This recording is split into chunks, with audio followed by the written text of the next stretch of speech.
history often remembers the powerful while silencing the voices of the oppressed. Countless lives lived under slavery were reduced to nameless records, their thoughts, fears, and courage left undocumented. Yet sometimes, truth survives in the most unexpected ways.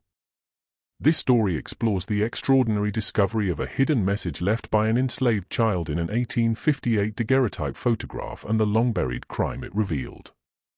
Through the careful restoration of the photograph by Dr. Sarah Chen, a silent image becomes a voice from the past. The discovery of microscopic embroidery stitched into the girl's clothing exposes not only a criminal conspiracy, but also the intelligence, bravery, and resistance of a child who refused to let injustice disappear. Spanning generations, this narrative connects history, archaeology, and human resilience to show how truth can endure even when buried for more than a century.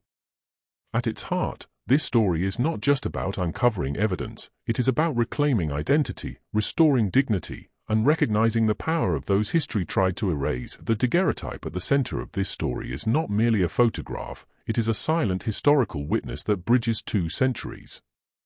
Taken in 1858 in New Orleans, the image captures a rigid moment in time, a well-dressed white plantation owner standing beside an enslaved black girl, no more than 12 years old.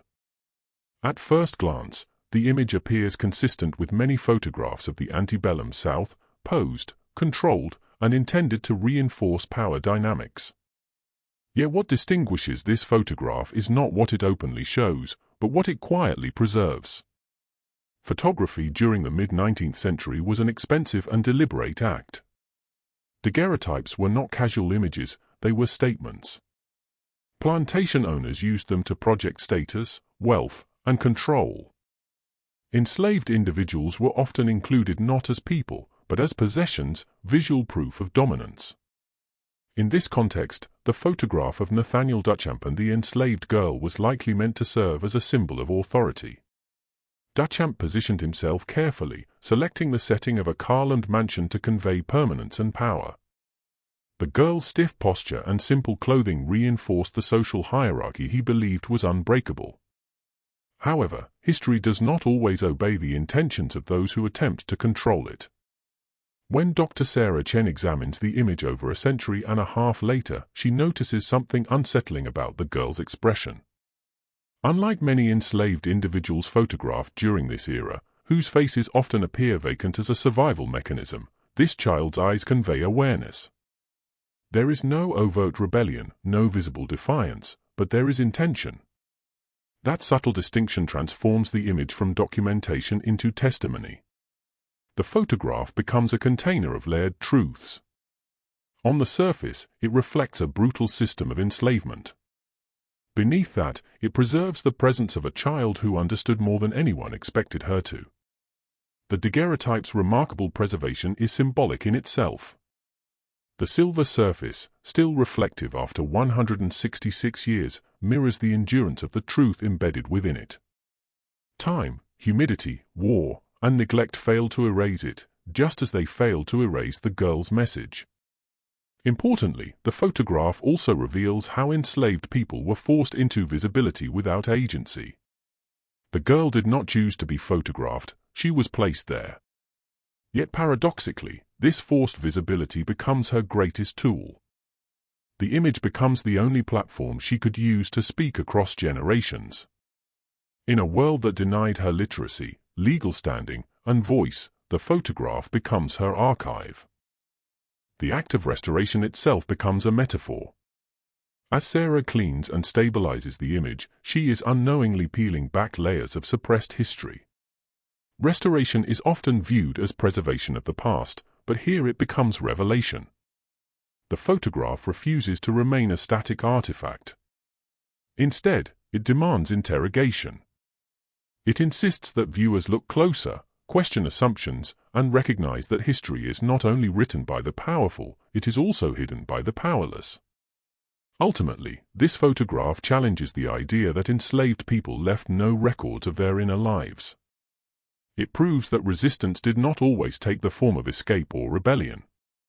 Sometimes, it took the form of stillness, patience, and the belief that the future might be kinder than the present. The image stands as a reminder that even in silence, people find ways to speak, and that history, when examined closely enough, listens. The discovery of the microscopic embroidery stitched into the girl's sleeve is the turning point of the story. What initially appears to be deterioration or accidental markings reveals itself as a deliberate and astonishing act of resistance.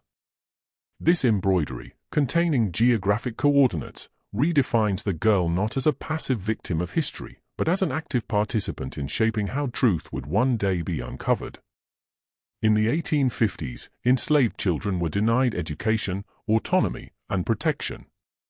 Yet Delphine possessed something rare, extraordinary needlework skills. These skills were not accidental. She had been trained in fine sewing while enslaved by the Messier family, whose dressmaking business demanded precision far beyond what most people associated with enslaved labor. That training, intended to serve profit and comfort for others, became her instrument of defiance. The embroidery itself is remarkable for its scale and precision. Stitched with thread so fine it is nearly invisible to the naked eye, the numbers required immense patience, control, and planning. This was not an impulsive act. It required forethought, confidence in her understanding of what she had witnessed, and belief that someone in the future would both notice and care. For an enslaved child to act with such long-term vision is extraordinary. What makes this act even more powerful is its subtlety. Any overt attempt to record or communicate what she knew would have resulted in punishment or death. Writing was forbidden. Speaking was dangerous. But sewing was expected. It was invisible labor. By embedding the truth within something deemed harmless and domestic, Delphine exploited the very stereotypes used to control her. Her enslavers underestimated her intelligence, and that underestimation became her shield. The embroidery also represents a form of coded language, a tradition deeply rooted in enslaved communities. Throughout history, oppressed people have relied on hidden symbols, songs, and crafts to communicate when speech was monitored. Delphine's stitches belong to this lineage. Her dress becomes a map. Her sleeve becomes a message bottle cast into time rather than water. Crucially, this act was done without certainty of success. She had no way of knowing whether the photograph would survive, whether the embroidery would remain intact, or whether anyone would ever look closely enough. Yet she acted anyway. That choice speaks to an extraordinary sense of moral responsibility. She did not know who would find the truth, only that it needed to be found. The embroidery transforms the narrative of enslavement. It proves that even within extreme oppression, creativity and agency persisted. Delphine did not merely endure history, she shaped it. Her stitches challenge modern assumptions about literacy, intelligence, and resistance among enslaved children. They remind us that intelligence often goes undocumented not because it didn't exist, but because it threatened those in power. In the end, the embroidery stands as one of the most profound forms of resistance imaginable, quiet, patient, non-violent, and unstoppable. It waited 166 years, and it won. The coordinates hidden in Delphine's sleeve lead to one of the most dramatic revelations in the story, the discovery of physical evidence buried in a Louisiana swamp. This moment bridges historical mystery and modern forensic investigation, proving that Delphine's message was not symbolic, but precise and factual. The excavation reveals a metal box deliberately buried above the waterline, protected by wax seals and careful placement. Inside lie documents that confirm what Delphine witnessed: Nathaniel Duchamp's involvement in illegal slave smuggling and the murder of Federal Marshal Thomas Beaumont. These papers, letters, bills of sale, and a smuggling ledger were meant to disappear forever. Duchamp believed the swamp would erase his crimes as effectively as society erased the voices of enslaved people. Instead, the swamp preserved them. This discovery recontextualizes Duchamp's power. He was not merely a wealthy planter operating within a cruel system, he was a criminal exploiting illegal trade even by the standards of his time. The international slave trade had been banned for decades, and Beaumont's investigation threatened to expose a network of smuggling involving prominent figures. Duchamp's diary entries confirm premeditation, fear, and guilt. His insistence on being photographed with Delphine now appears sinister, an attempt to establish an alibi, a record of control, and perhaps a warning to her. The buried documents validate Delphine's intelligence and moral clarity. She did not misunderstand events. She did not exaggerate. Her knowledge was accurate, detailed, and devastating.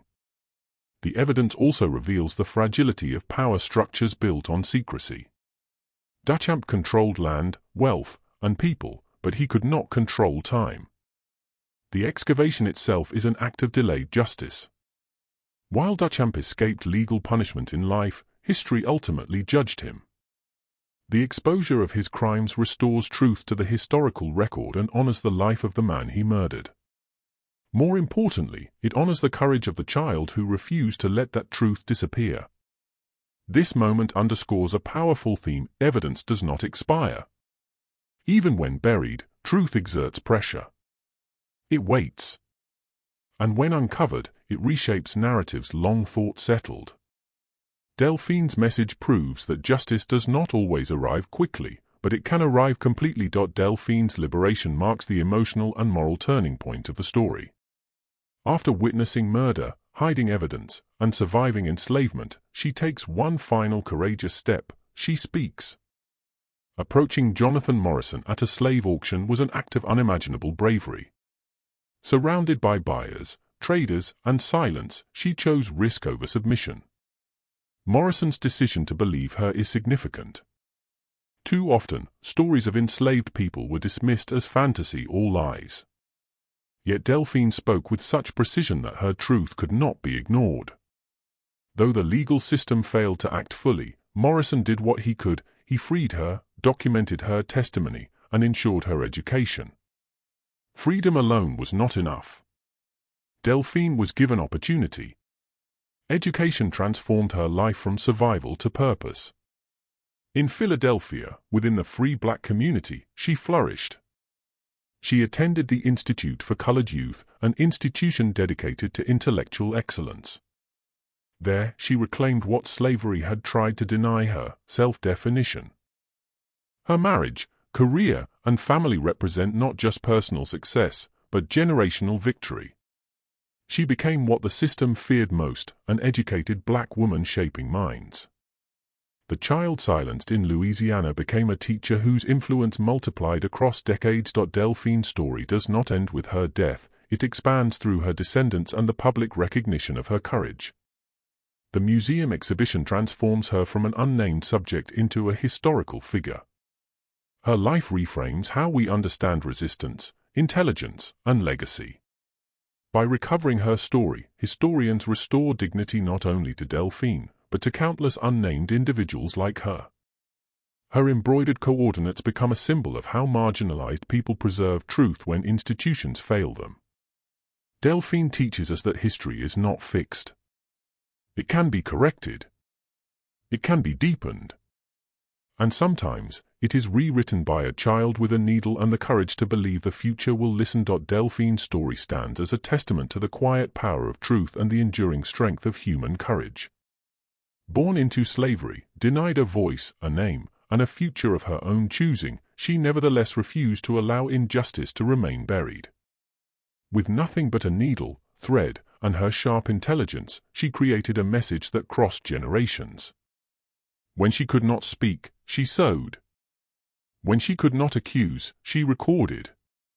When she could not fight openly, she trusted time itself to become her ally. The discovery of the hidden embroidery did more than expose a crime, it restored a life to history. Delphine was no longer an unnamed child standing beside her enslaver, she became a witness, a truth-bearer, and ultimately a free woman whose actions reshaped the historical record. The evidence she preserved revealed the corruption of powerful men and proved that even those society deems powerless can alter the course of justice. Her later life as an educator gives her story its deepest meaning. Delphine transformed suffering into purpose, choosing to educate future generations rather than be defined by her past. Through her students, her children, and her descendants, her courage multiplied. The truth she protected did not end with exposure, it lived on through knowledge, memory, and dignity. Delphine's legacy reminds us that history does not only belong to those who write laws or command armies. It also belongs to children whose names were nearly erased, whose resistance was quiet but precise, and whose faith in the future never faltered. Her message waited 166 years to be heard, and when it was finally uncovered, it proved that truth, once stitched into history, can never truly be silenced.